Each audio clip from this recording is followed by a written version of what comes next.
A guy was a jerk at a local billiards club, so we got him pulled over by the cops and he was arrested for driving with a suspended license. So here's the story. In the mid-2000s, my friends and I would frequent a small billiards place in a neighboring town where you could rent a table by the hour or play per game. We'd play a few games, watch whatever sports were on TV, and have casual conversations. There were no problems and no drama until about 3 months of us visiting this place. A guy shows and takes our spot at the billiards table. No big deal. We were all chatting anyway. 20 min later, my friend lets him know we want to play next game, and the jerk is super dismissive.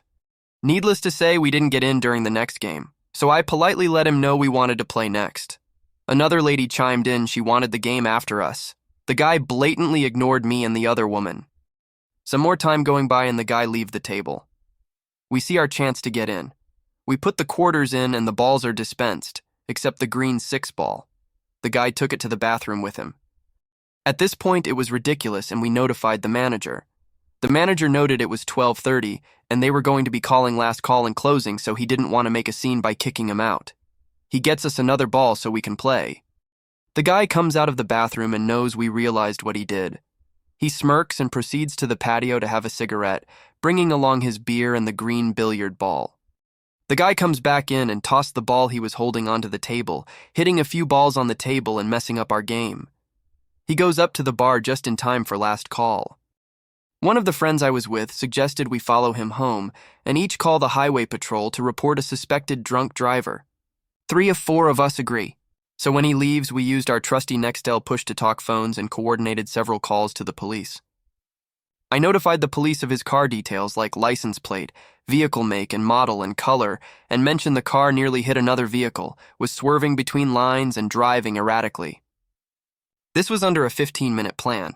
We had no idea where the guy lived, but suspected it was close as he was visiting a neighborhood place, so our time was limited. The one guy who didn't notify the police tailed the jerk and called us giddy when a police officer pulled between him and the guy and turned in his lights to pull him over. The police blotter that week included an arrested of a guy who was pulled over after multiple calls of erratic driving. He wasn't arrested for DWI, but instead for driving on a suspended license. So that's how I got a jerk arrested for a suspended license. Story 2. Landlord screwed with the wrong tenant for too long. This will be decently long as it needs some context. I'm going to throw in a lot of stuff to make it all easier to understand as well. Minor details might not be entirely accurate, as I've no interest in a revival of this conflict on any level. I won completely, and any resurrection can only taint the experience. We'll start off by noting that I spent about 2 decades working in security. During that time, I worked many different types of security in many different locations. The one that matters for this story was time spent in the rental housing tribunal in a major city, as a kind of bailiff. For those not knowing what that is, think a courtroom, in a major city anyway. In a smaller town, it'll probably be an event room in a hotel or community center, as you'd see on TV, but with less formality and an adjudicator instead of a judge. They functionally are the same thing to landlords and tenants, but they definitely aren't the same thing. This place exclusively deals with landlord and tenant disputes, and is the only place to resolve landlord and tenant disputes. Note that I wasn't a bailiff, and it wasn't a court, but these terms mostly accurately describe the situation and my place in it. For 2 years, I worked at the rental housing tribunal. It was early in my time in security. I was 18, 20-ish.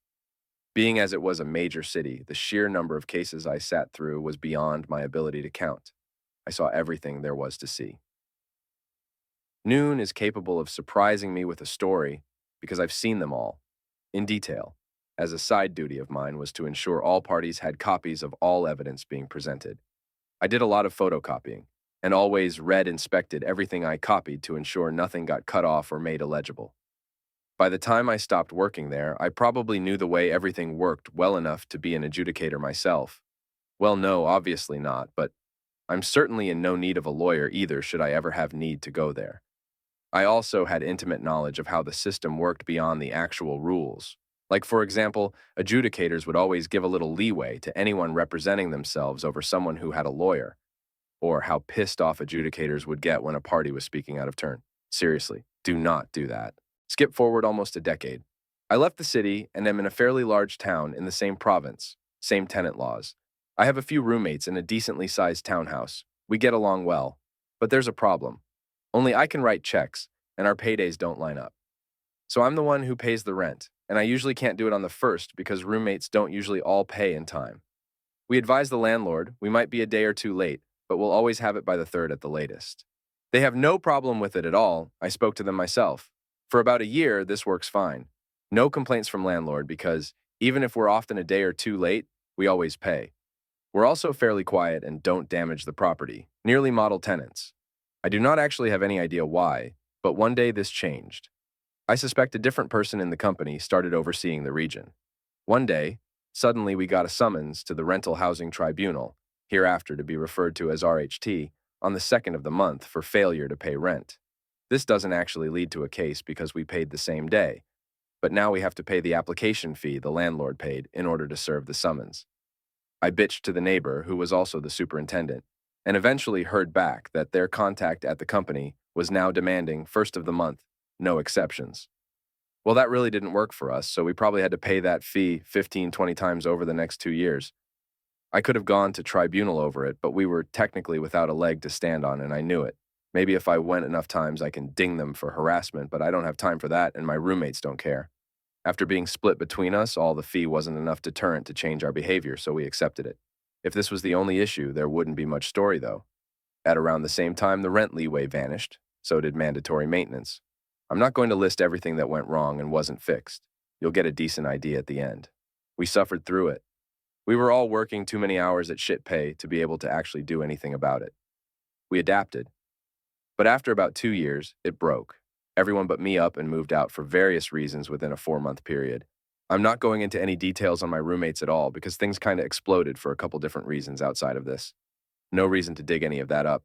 I had been saving up a while and was able to quit my job without having to immediately get another, so I suddenly had a lot of time. I didn't want to stay and pay the rent by myself or have to find new roommates I could live with. And with my experience in the RHT, I knew I had the landlord by the balls. So I went for them. I stopped paying rent. Annoyingly, I didn't get a summons the first month, but I did the second, so I went. With a meticulously documented plethora of evidence of failure to maintain the property and entering the property without formal notice, I had a copy for the landlord and a copy for the adjudicator. I know from experience that technically you're supposed to give the other party the evidence before the tribunal, but I also knew about that leeway an adjudicator gives to those who represent themselves. So I didn't give the landlord the evidence until our case came up. 100% total ambush. They argued they were ambushed, but the adjudicator just dismissed the case, dressed me down a little, and told me to file my own summons as I should have done. This was the petty revenge. The landlord and lawyer drove 3 hours to get there, for nothing. Worse than nothing. I filed my own summons, and the big day shows up. It's been about 4 months of me not paying rent at this point. I'm prepared to if I lose, but I don't think I'm going to lose. The whole thing could not have gone better. I had 20, 30 pages of evidence and 20-odd photographs. They had nothing. They had no actual defense for our water heater being out for 6 months or us not having a fridge for a year, just to mention 2 severe issues. Their entire defense rested on us being late for rent, which actually worked against them once that led to the adjudicator learning how many times we'd paid the application fee and lies that had no evidence to support them. They even talked over me a few times, and I saw in his eyes the one time I opened my mouth to protest during their turn to speak, but forced myself to shut up with every gram of willpower I had. So only a squeak came out. The adjudicator respected me. He had no respect for the landlord. I had won on every possible front. The only question was, how much? If you want a figure to put to it, I basically got a $13,000 judgment in my favor, adjusted for inflation and rounded. I also made the landlord and lawyer drive 3 hours, twice, only to lose. The landlord's face was so red at the end, I thought he'd have a heart attack. He didn't, though. Bye, Mark.